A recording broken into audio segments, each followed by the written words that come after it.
Good morning, everyone. I'm delighted to moderate this kickoff leadership discussion on health, AI, and the productivity imperative. The Council on Competitiveness Conversations Across America series is really honored to be here in Pittsburgh as we bring together high-level, multi-stakeholder leaders at the local, state, and regional levels under the auspices of our National Commission on Innovation and Competitiveness Frontiers to provide a national and regional platform for dialogue and action. This is the 8th such conversation that we are hosting across the United States. And also, we are very honored that this National Competitiveness Conversation is held in conjunction with the 2025 annual meeting of the Global Federation of Competitiveness Council. So I want to welcome everyone from around the world and, of course, in Pittsburgh who are with us today.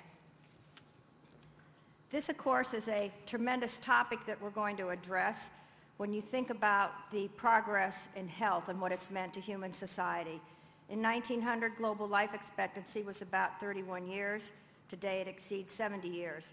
The power of science and research, bringing forward pharmaceuticals, vaccines, medical devices, new practices, stronger health systems, made this possible profound transformation in human potential.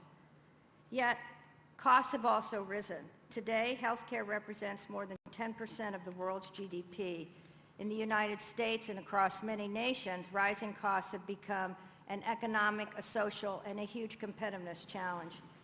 The Council on Competitiveness and Gallup Corporation identified healthcare, housing, and education as one of the 3 verticals that was holding back U.S. productivity growth and greatly contributing to a structural potential decline in the nation's competitiveness. Yet, of course, we are seeing the breakthroughs at warp speed and scale, from deciphering the human genome, coupled to proteomics, synthetic biology, gene editing, the fusion of biology with AI and supercomputing.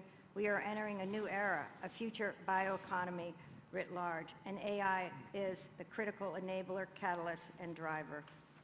So this morning, our extraordinary group of leaders are going to address and discuss how can we harness health innovation, not as a cost, but as a driver of value creation, productivity, competitiveness, and shared prosperity around the world.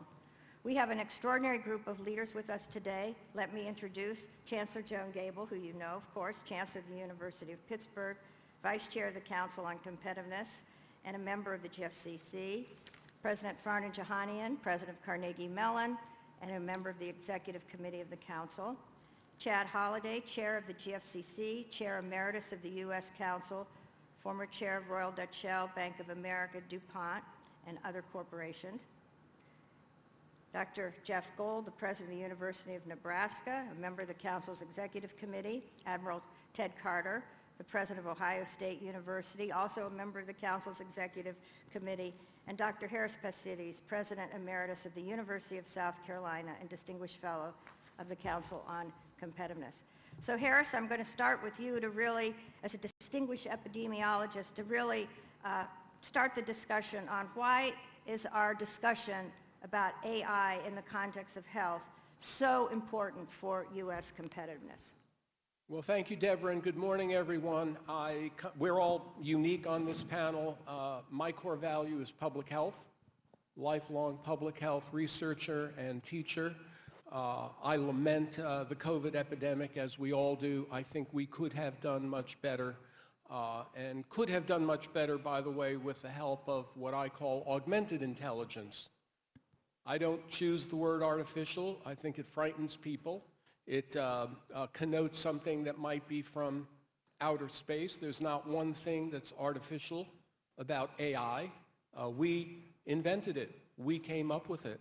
Of course, people are fearful about it, and when you deal with healthcare, human life, biological systems, they're even more concerned about it. But you know, people were worried about the internet. Oh, it's going to be a bad thing. People were worried about the Encyclopedia Britannica when it first came out. The knowledge therein might not be good enough, might not be comprehensive. So of course, we're worried about augmented intelligence as well. My role will be briefly to show what we probably cannot talk about this morning, certainly not on the panel, because there's no time. But AI is already here. Anybody who doubts that Trust me, you are being helped with AI in so many different ways. Just some examples: diagnostics and clinical decision support. Examples would include precision diagnostics, imaging, mammography. Who's the real reader? Well, you get an AI reading and you also get a radiologist reading, but no one really wants to confess what goes on behind the scenes. Most radiologists would tell you that, trust the AI and then have a human being look at it as well. Clinical decision support, optimal treatment paths, tailored therapies already in use. Preventive care, algorithms that flag people at high risk and communities at high risk. Population health management, managing community health interventions. Disease registries for large populations are now requiring far less human input. And to an epidemiologist, a disease registry is the lingua franca of being able to understand the causes of disease and to launch appropriate therapies.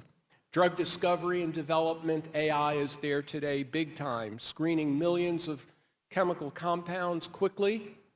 Think about the Human Genome Project.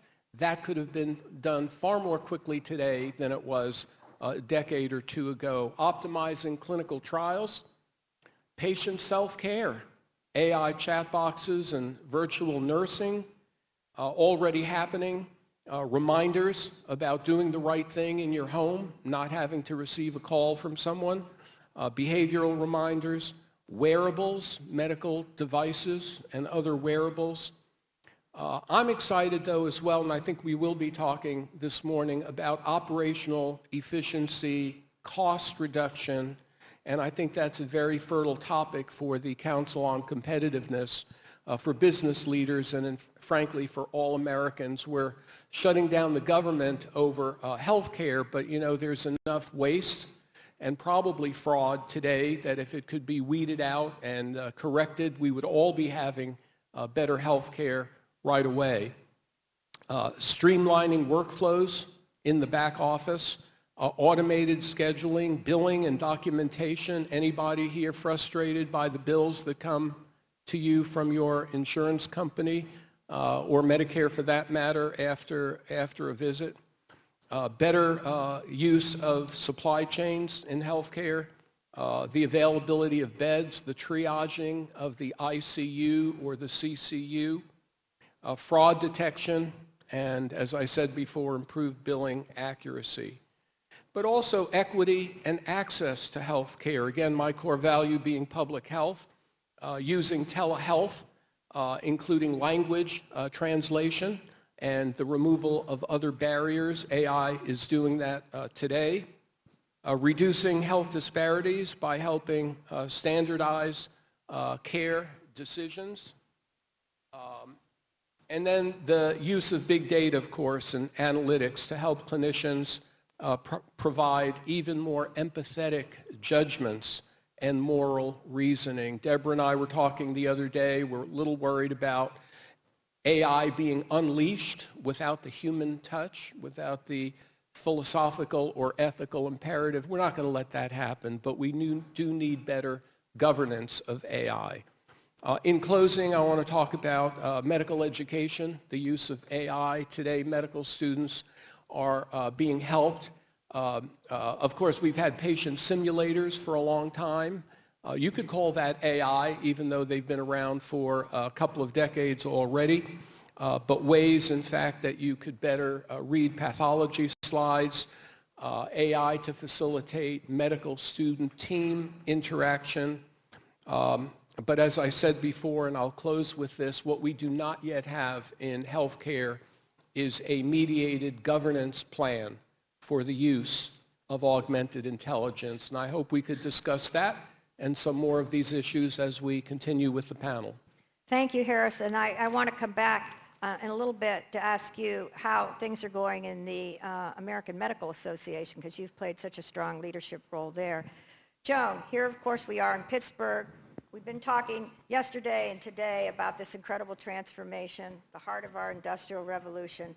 Share with us what's going on in Pittsburgh in the health arena and, of course, the leadership of University of Pittsburgh and your many partnerships. Yes, thank you, Deborah. So I can answer that question, but it's very important to say that the reason why we haven't answered that question is because one of the cultures of this region and this city in particular is one of collaboration, as Farnham described in his opening remarks. So people refer to this community's renaissance around EDS and MEDS, or as Farnham said, EDS and MEDS and emerging technologies, which I like and intend to shamelessly steal, with attribution, of course.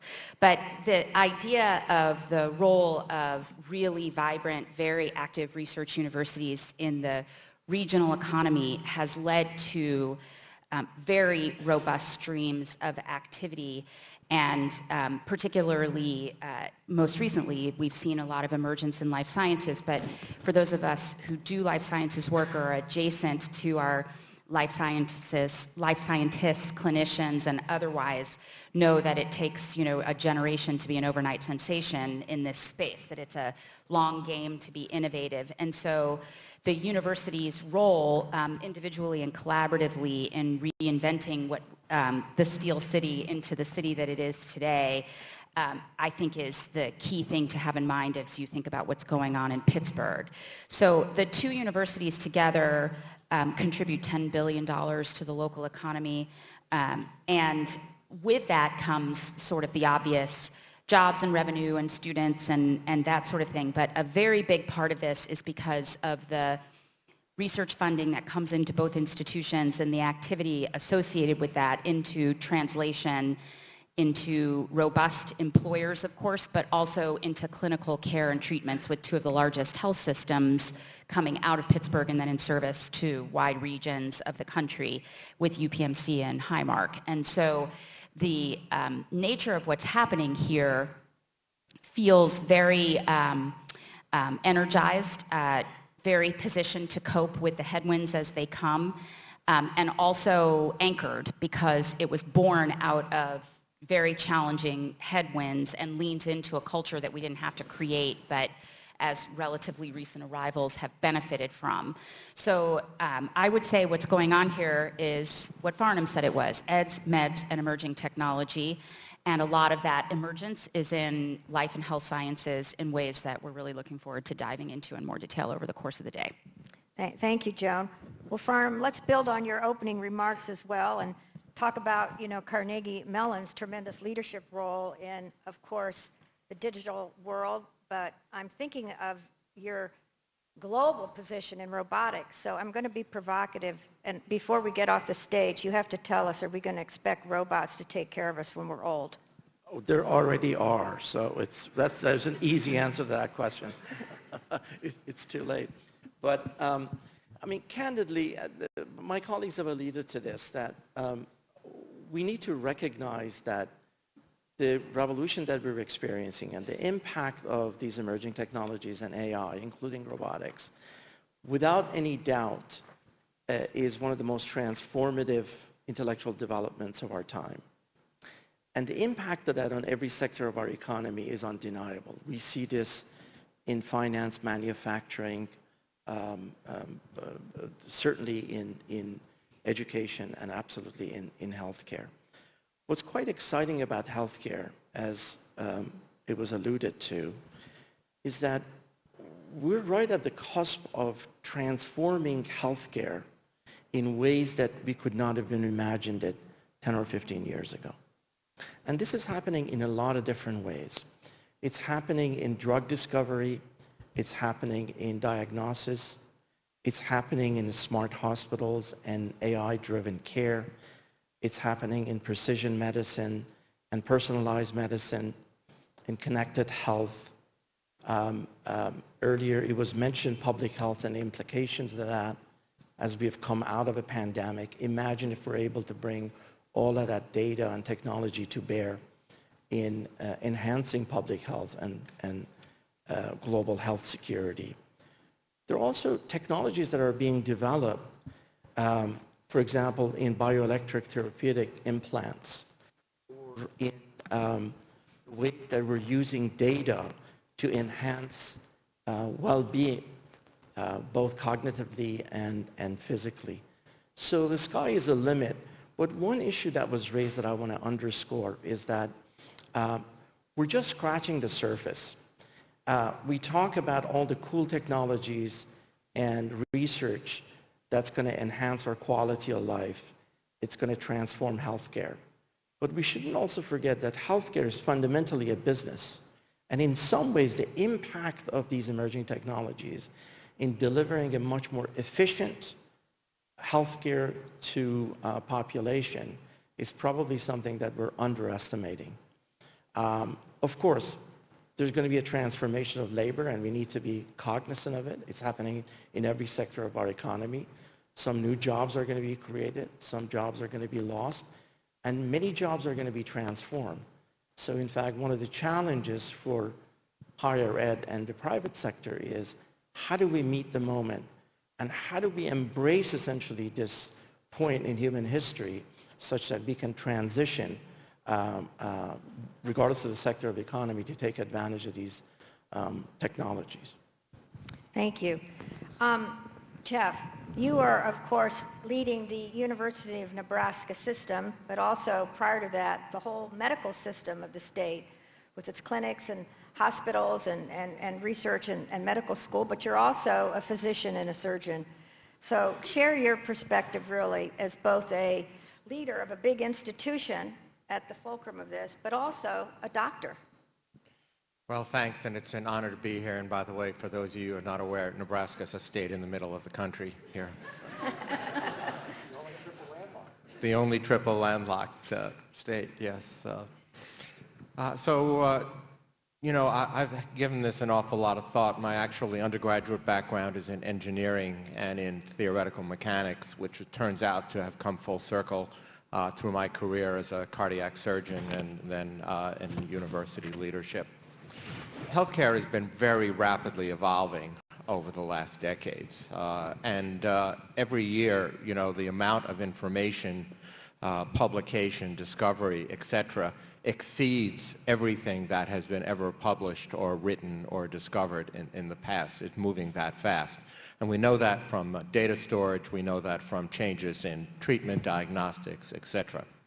And AI, and I love the use of augmented intelligence because you're absolutely right, there's nothing artificial about it, and it's been around for decades, just continues to evolve and has been critical to the delivery of healthcare. But it will do a number of things, including accelerate the research, science, discovery, and application of what goes on in our great university systems and in the private industry. It will reduce cost without a doubt because it will remove inefficiencies, duplication, etc. It will enhance safety and quality in healthcare. It will accelerate early diagnosis, which is really the name of the game in all of healthcare, because as we all know, the earlier you can make a diagnosis, even before somebody is symptomatic or has an abnormal scan or has an abnormal blood test, that is really the time that you want to intervene. I mean, just to give you an example, we just applied a novel type of CAR-T therapy to the treatment of multiple sclerosis. It was a single-dose therapy. It was actually genetically created through the use of artificial intelligence, used in, I can say this publicly, in a 41-year-old lady who was essentially wheelchair-bound, mom of 3, who is now extremely mobile after a single-dose therapy. You know, one treat is not a forest make, but it gives you an idea of the power of this. And also, very importantly to all of us, it will democratize the access to quality health care. It will make the rural-urban divide far less prominent. It will change the way individuals can access care through mobile devices and mobile technology. And it'll do it in a way that no one's going to ask where they grew up, what their beliefs are, what their preferences are, etc. So for all of those reasons, not to mention the fact that from an economic development perspective, it is a gigantic and rapidly evolving industry, and it is going to be critically important in the economic race that our country has going forward compared to other parts of the world. And so we need to, in our educational institutions, which we are very proud to be doing as well, and I don't just mean in engineering and information science and technology, but I mean applications into agriculture, into healthcare, into energy, into national defense, etc., have to be front and forward for all of us to win this race, lest we have to be dependent on other parts of the world. So very exciting time and important to grasp hold of this at this moment. Thank you, Jeff. And it's important you raised agriculture. And of course, Nebraska's role in the food production system is huge here in the U.S. and globally. And there's a connection as well with health. So we'll come back to that. Admiral Carter, you're really bringing tremendous experience from having been, a very senior leader in the U.S. Navy, the Naval Academy, then in Nebraska, now in my home state of Ohio with a great medical school, but also an institution that has been a very important leader, as has Pitt and Carnegie Mellon, in our leadership in supercomputing, the Ohio Supercomputing Center, and now AI. So you're bringing a wealth of background to this issue of bringing together the health and the AI systems and what that means for our competitiveness future. Deborah, good morning, and good morning to all of you. It's great to be on this panel with all these wonderful experts up here. I don't normally get in front of a large crowd and get introduced as Admiral. People have forgotten that I did that for a few years. And,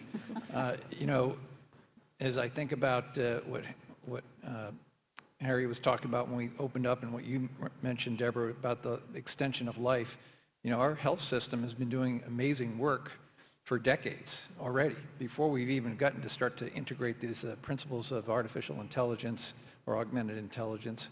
I flew in fighter jets for most of my career, and I was able to still fly operationally as a 53-year-old two-star admiral on board the USS Enterprise just 13 years ago. That would be unheard of 40 years ago, and that's a credit to medicine that was in our military and allowed me to do that. So I'm an abuser of the health system because I got to use that and see that in my operational career. As I've now been finishing up my second year as being president at The Ohio State University, the one thing that we have as the state's flagship, and we're a land-grant institution, is we have size, scale, and scope. And it gives us that opportunity to really lean forward and do some things that I like to refer to playing on offense, when unfortunately many of our higher education systems are playing a lot of defense these days. We just started off our 10-year strategic plan called Education for Citizenship, and the topic that we're talking about today is right in the center. The state of Ohio is a very complicated state, 7 metropolitan cities, 88 counties, 32 of which are extremely rural, or what we call Appalachian, and yet we are 41st in the country for healthcare and health of our state, which is not in the good number. That's 41st worst. So we have a responsibility to make sure that we're taking care of the health of our entire state. We have a medical center that is as large and does as much revenue for the university as our academic and research arm combined. We are erecting an operational medical tower this year.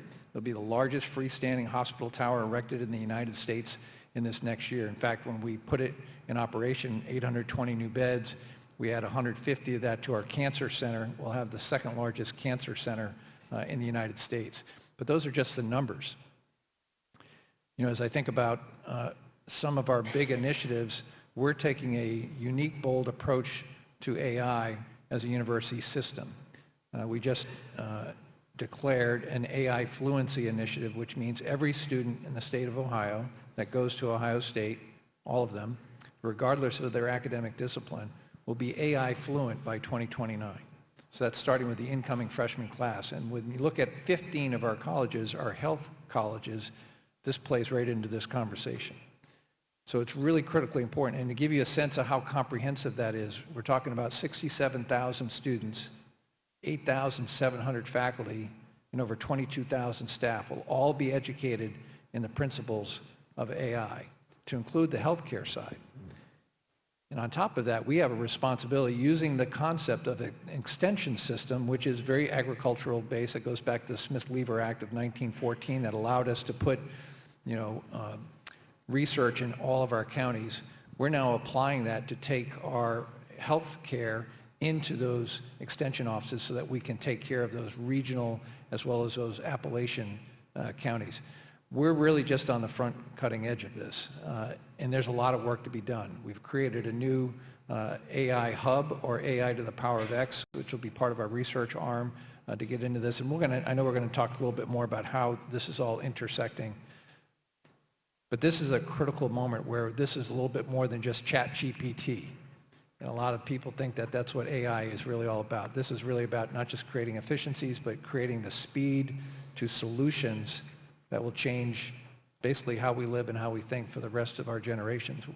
As we talk about the encyclopedias and then the advent of the internet, AI will take us to all of those levels at least 10x. And we don't really even know how far this is coming, even though it's here now. So this is an exciting time. Institutions like Ohio State that have size, scale, and scope, we're really leaning forward.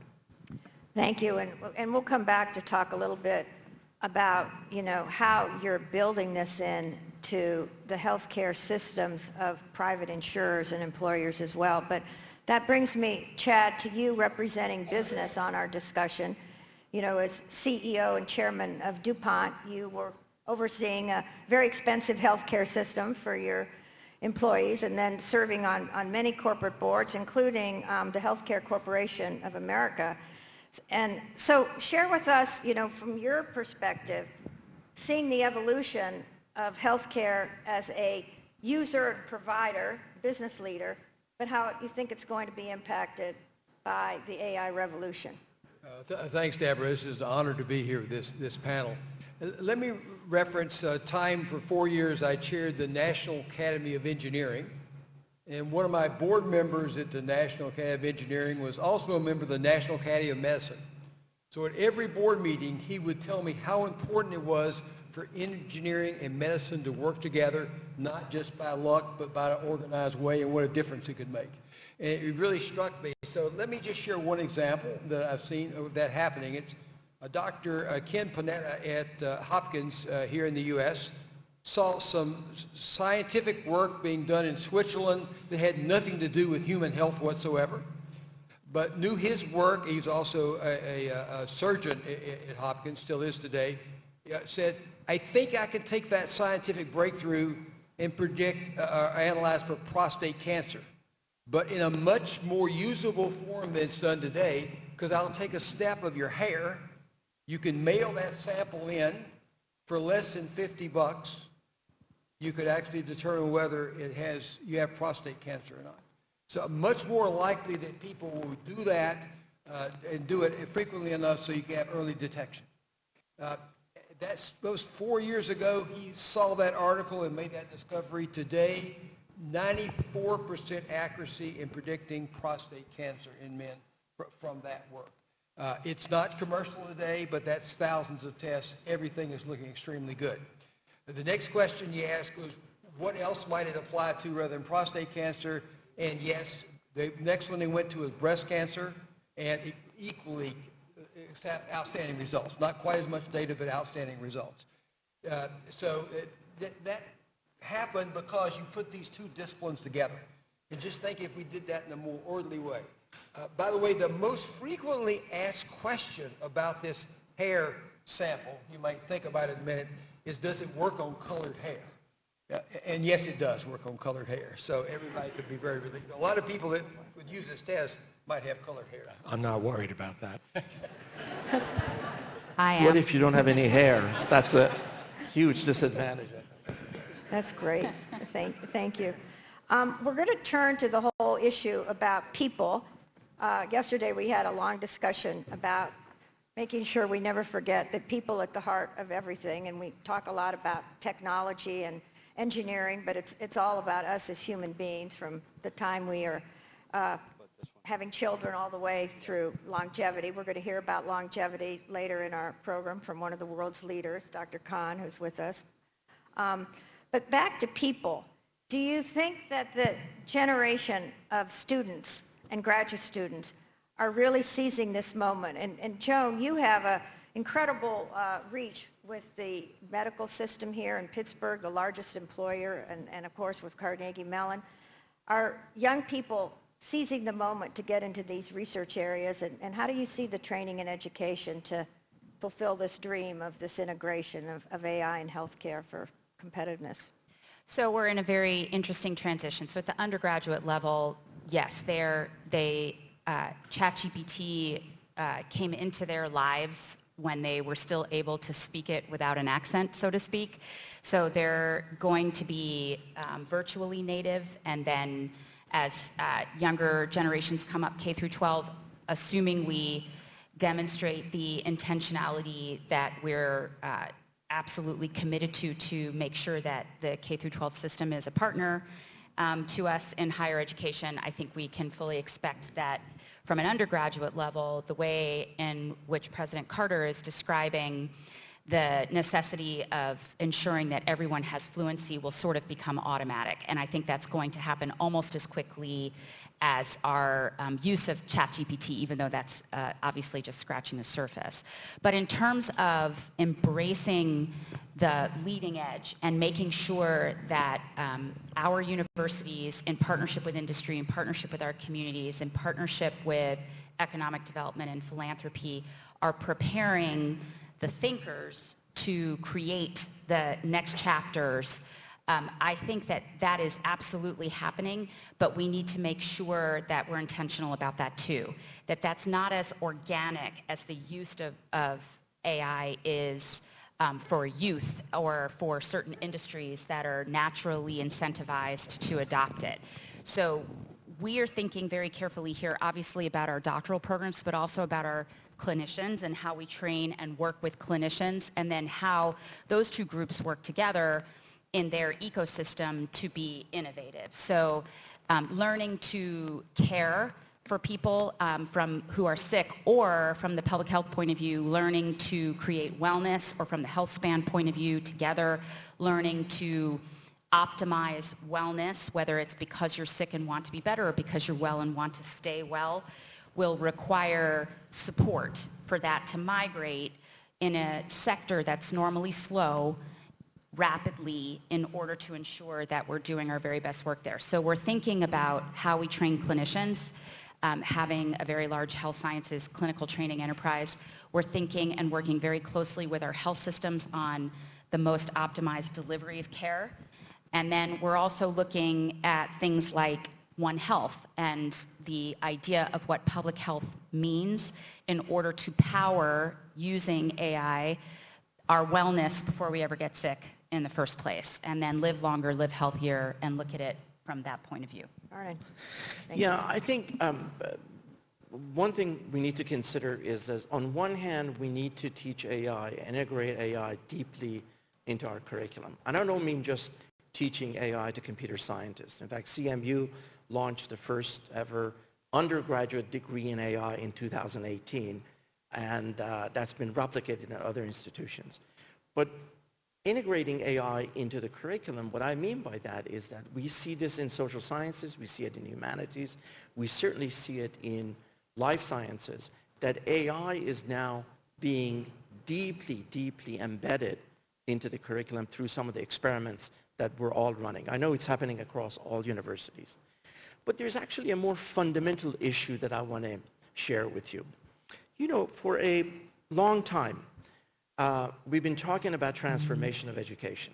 In fact, many of us on this stage can tell you that about every 10 years, there is a new gadget, there's a new technology that we say it's going to change and transform education. In fact, CMU has been on this journey of science of learning, which is understanding how people learn for a number of decades.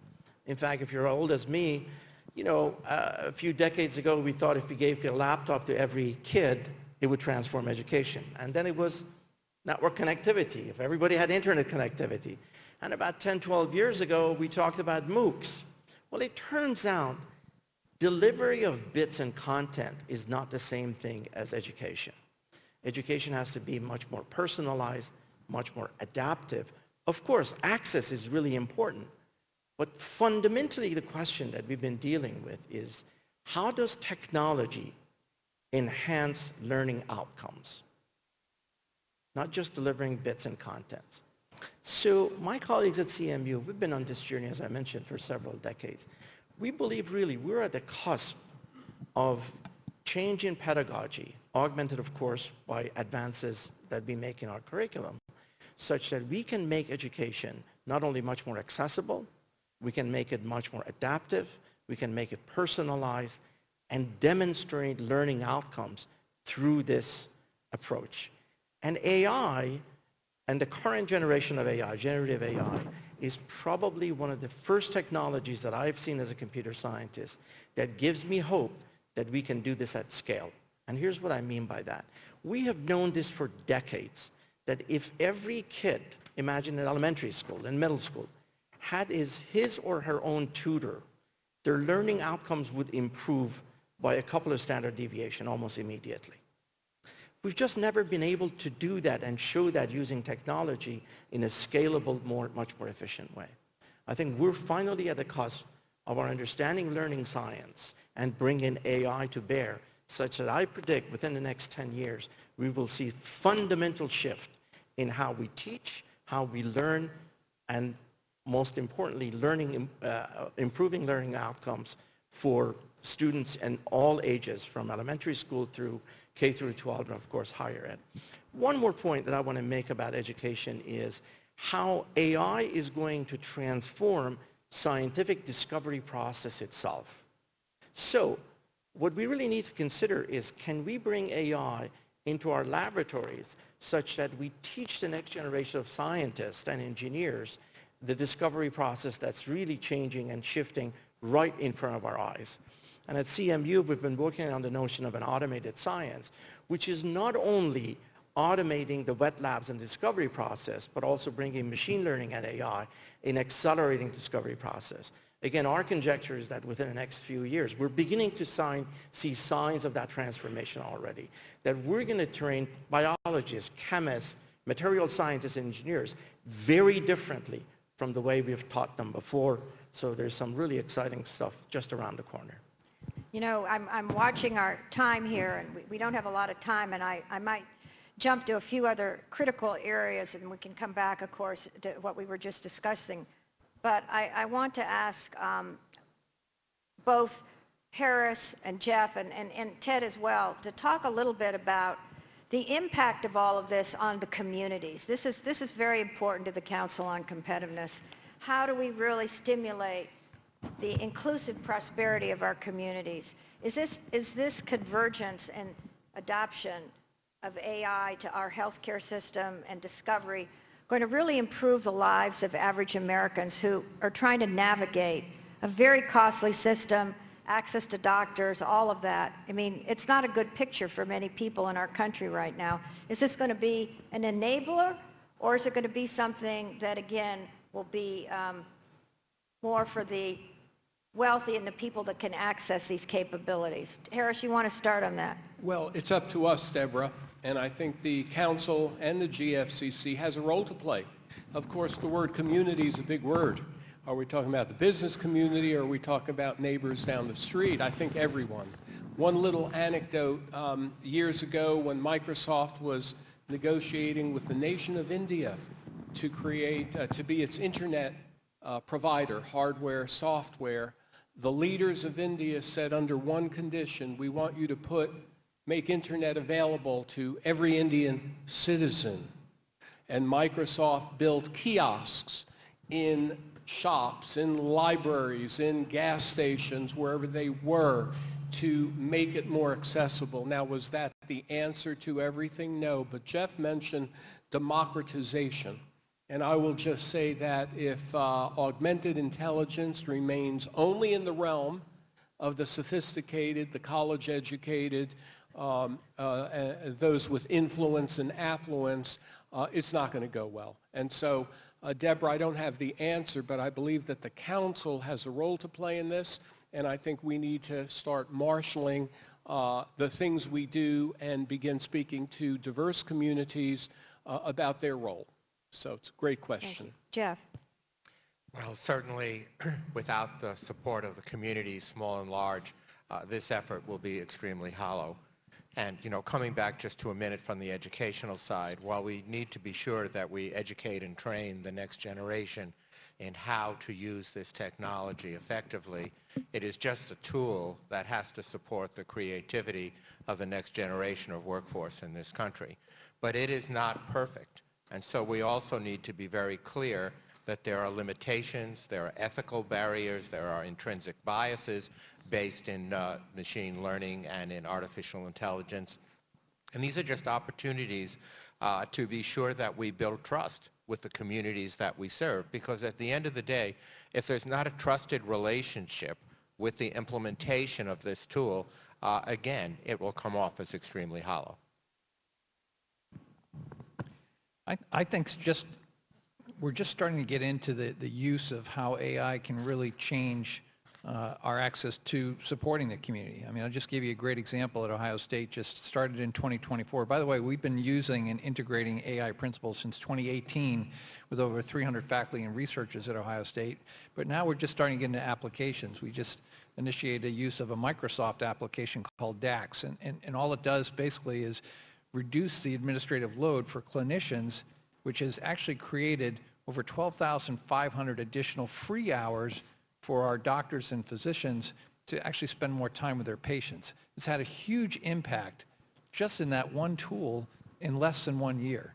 And then the last point I just make is, as I talked about rural Ohio and those 32 counties, just this past year, using some of these principles, we've been able to increase 85,000 clinical hours to rural Ohio just by using some of these tools. And that's just using part of that extension office in all 30 or 88 counties. And that's just the beginning of that. So access to help our community, I think, is really critical in how we can use AI.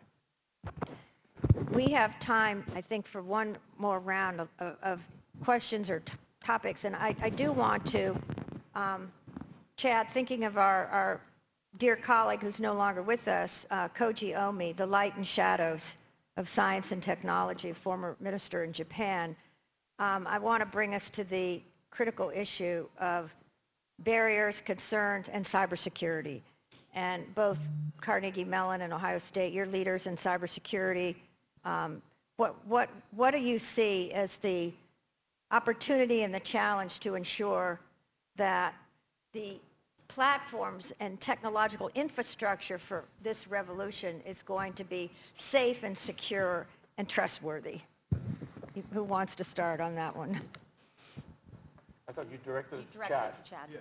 Yeah. You directed it to me, but changed the question. But that's okay. Well, I referred to you for Koji Omi, Light and Shadows. So you can jump in. So and then, I think the thing you're referring to, it was a great leader in Japan that really focused on, really cared about science, but had to look at the shadows, the things that could go wrong. And I'd like to go back to where we started off with augmented intelligence. I think that's so much better than artificial intelligence or machine learning or anything else I've heard. And I can't stress enough how early on getting the terminology right so people will think about how to use it is much different. As far as use and how it applies, I go to my friend Brian Moynihan, our former chair at Bank of America, and he was talking to the employees there who were all concerned about losing their jobs to AI. He said, if you become the best user of augmented intelligence, you got a job forever here. Right. It's those that ignore it and don't use it that will have the problem. And if we can get the whole society understanding that, I think it's the breakthrough. anybody on this one? I'll just add, I mean, this started for me, when I was at the U.S. Naval Academy, we created one of the first cyber operations courses for the country.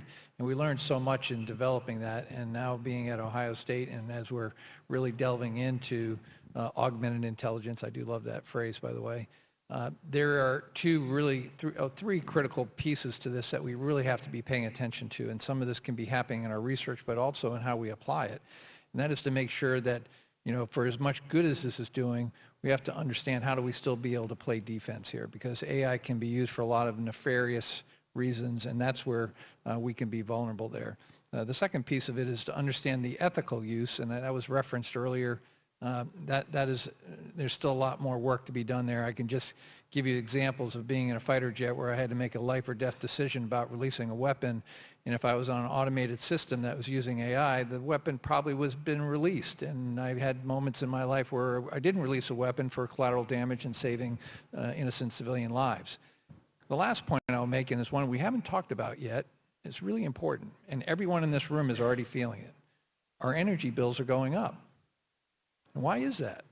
Because when you use AI on a Google search, that's 25 times more energy than just a normal Google search. And if we don't start paying attention to that, we're going to run out of energy.